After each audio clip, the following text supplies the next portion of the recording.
पहले हम अपने कार्ड को एक बार एक्टिव कर लेंगे। एक्टिव करने का प्रोसीजर ये है कि मशीन को आप स्पिन पे लगाएंगे, ठीक है। तो ये जो 2 तार मैंने इंडिकेशन चेक करी और ये मैंने लगा दी। अब मैं इसका प्लग उठा लेता हूँ और इसको मैं लगा देता हूँ अपने बोर्ड में, जहाँ से 220 की सप्लाई आती है।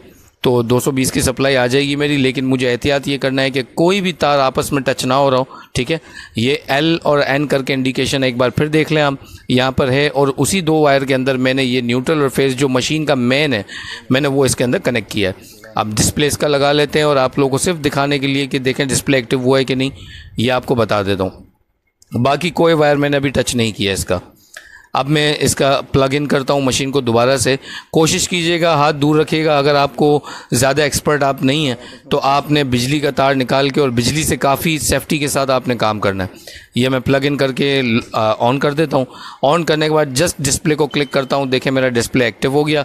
इसका मतलब न्यूट्रल और फेज़ दोनों हमारे पीसीबी कार्ड के अंदर आ गया, ठीक है। तो ये यहाँ तक का काम हमारा हो गया। अब हमने क्या करना है, हम स्टेप बाय स्टेप इसकी तरतीब बनाएंगे और उसके अकॉर्डिंग हम इसके बाकी वायर्स को कनेक्ट करेंगे। सीक्वेंस मिस नहीं करनी। अब एक न्यूट्रल फेज लगाने के बाद हमने कार्ड को एक्टिव है कि नहीं चेक कर लिया। अब ये वाले 3 वायर देखेंगे तो बॉक्स में भी देखेंगे तो उसकी तरतीब है। तो यहाँ पर एक वायर जो है ड्रेन मोटर का दिया हुआ है, एक वायर इनलेट वॉल का दिया हुआ है और एक वायर जो है पानी के पंप का दिया हुआ है। अब हमारी मशीन में पंप अवेलेबल नहीं है तो हमें ये वाला वायर ज़रूरत नहीं है, हम इस वायर को कनेक्ट नहीं करेंगे। इनलेट वॉल हमारे पास है, ये ग्रे वाला लिखा हुआ है, उसके ऊपर इंडिकेशन भी है। और ब्लैक वाला यहाँ पर है ड्रेन मोटर का। तो हम अब इनके भी कनेक्शन करेंगे, जो हमारे पास कनेक्शन है जहाँ से हमारे क्लिप्स आ रहे हैं, ठीक है। तो अब इसके हम ये वायर पकड़ लेते हैं, कहाँ पर है ये, इन दोनों में से ये ब्लू वाला और ब्लू के साथ जो ब्लैक है, ब्लू और ब्लैक जो एक साथ आ रहे हैं, बेसिकली ये हमारा एक इनलेट वॉल से आ रहा है और सेकंड वन जो है वो हमारा ड्रेन मोटर का हो गया। तो हमारे पीसीबी कार्ड के अंदर जो ग्रे वाला है वो हमारा है इनलेट वॉल, वहाँ पर लिखा हुआ भी है। अच्छा, आप इन तारों को आगे पीछे करेंगे तो उसमें होगा कुछ भी नहीं। फ़र्क सिर्फ इतना है कि अगर इनलेट वॉल की जगह आप ड्रेन मोटर लगा देंगे तो आपका ड्रेन मोटर पहले एक्टिव हो जाएगा तो मशीन प्रॉपर काम नहीं करेगी।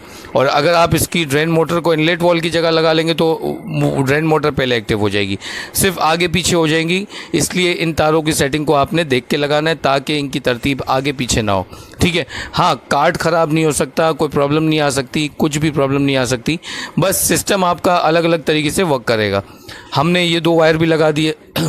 अब हम इसके अलावा एक्टिव करके भी देख लिया हमने, सब कुछ ओके हो गया। अब ये कनेक्शन हमने कर दिया, ठीक है। और ये हमारी इनलेट वॉल की लग गई और ड्रेन मोटर की भी हमने कनेक्ट कर दी। अब इस वॉशिंग मशीन के जो रनिंग स्टार्टिंग मोटर में जा रही है जो कार्ड की तरफ से, तो वो उसके कलर इंडिकेशन भी है और यहाँ पर इस पीसीबी कार्ड के अंदर ब्लू और रेड करके दी हुई है। तो अब हम इन दोनों वायरों को एक एक करके इनमें लगा देंगे। तो ये हम कट कर लेते हैं और ये वाली ब्लू वायर जो है ये मोटर की रनिंग और एक स्टार्टिंग। अच्छा, इन पे एक चीज़ और होती है, जब आप स्पिन पे करेंगे और ये रनिंग स्टार्टिंग अगर आपकी सीक्वेंस चेंज होगी और स्पिन नहीं हो रही होगी तो आपको ये सीक्वेंस जो है बदलनी पड़ेगी, यानी तारों को आगे पीछे करना पड़ेगा, ठीक है। अगर आपकी वॉशिंग मशीन स्पिन पे जाने के बाद भी वो ड्रम नहीं घूम रहा होगा तो आपको तारों को आगे पीछे करना पड़ेगा, तो फिर वो स्पिन ड्रम जो है घूमने लग जाएगा। तो ये वायर हम जल्दी जल्दी कनेक्ट कर लेते हैं ताकि फिर आपको आगे का प्रोसीजर बताएं। इसके बाद हमारा जो कनेक्शन है सारे कर दिए, सिर्फ हमारा प्रेशर स्विच है, ये 3 वायर प्रेशर स्विच के रह गए। और प्रेशर स्विच के ये 3 वायर का लगाने का तरीका बिल्कुल सिंपल है। तरीका ये है कि सबसे पहले जो आपका वहाँ प्रेशर स्विच के अंदर सेंटर वाला वायर लगा हुआ है, आप सबसे पहले सेंटर वाले वायर को सेंटर वाले वायर की तरफ लगा दें, ठीक है। इस चीज़ का आपने ख्याल रखना है।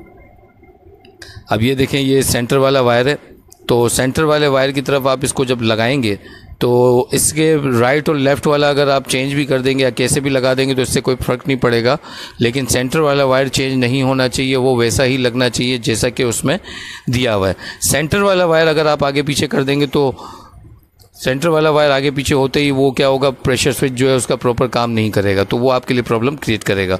तो पहले सेंटर वाले वायर को कनेक्ट करेंगे, इसके बाद राइट और लेफ़्ट वाले को कनेक्ट करेंगे और दैट्स इट, हमारा ये काम भी हो जाएगा। लास्ट में ऑप्शन हमारा वही वायर का रह जाएगा जो सेफ्टी स्विच के साथ हमारा कनेक्टेड था। तो सेफ्टी स्विच के जो ग्रीन 2 वायर मैंने आपको वीडियो में आप देख सकते हैं बताया था, तो हमने वो 2 वायर जो हैं कनेक्ट नहीं करने। हम क्या करेंगे कि सर्किट के अंदर से जो 2 वाइट वायर आए हुए हैं सेफ्टी स्विच के लिए, हम उनको डायरेक्ट कर देंगे, बाईपास कर देंगे, जिसकी वजह से हमें वहाँ पर सेफ्टी स्विच तक वायर ले जाने की ज़रूरत नहीं पड़ेगी। ये कनेक्ट होते ही हम क्या करेंगे, मशीन को स्टार्ट करेंगे स्पिन मोड के ऊपर, मशीन के ड्रम की स्पीड को चेक करेंगे, ड्रम की रोटेशन को चेक करेंगे और ये चेक करेंगे कि ड्रेन मोटर एक्टिव होती है कि नहीं। चीज़ देखनी होती है ना, वो आपको बता दूं टॉप ऑफ थिंग कि इसको आपने वॉश पे लगा के सेट करके चेक करना है और इसके बाद इसको स्पिन पे भी चेक करना है। अगर वॉश और स्पिन दोनों पे ये एक्यूरेसी के साथ काम कर रही है, इट्स मीन आपकी वायरिंग बिल्कुल ठीक है। और इसकी वायरिंग चेक करने का जो भी प्रोसीजर मैंने आपको बताया, आपको इनलेट वॉल के कनेक्शन देखना है, आपको ड्रेन मोटर का कनेक्शन देखना है, आपको मेन प्लग का कनेक्शन देखना है। ये जब सब चीज़ें आप देख लेंगे, इसके बाद आपको इजीली इसकी वायरिंग करना आसान हो जाएगा। आप देखें, मैंने जस्ट इसकी पीसीबी जो बोर्ड है इसको ऊपर ही रखा है, डिस्प्ले को भी ऊपर रखा है, सब सिर्फ आपको समझाने के लिए। अब इसमें देखिए न्यूट्रल फेज मैंने फाइंड आउट किया, ड्रेन मोटर इनलेट वॉल वगैरह फाइंड आउट किया। अभी मैंने जस्ट इसके अंदर ड्रेन मोटर को एक्टिव किया हूँ तो ये हो रहा है, ये देखें सारा पानी इसमें से निकल रहा है।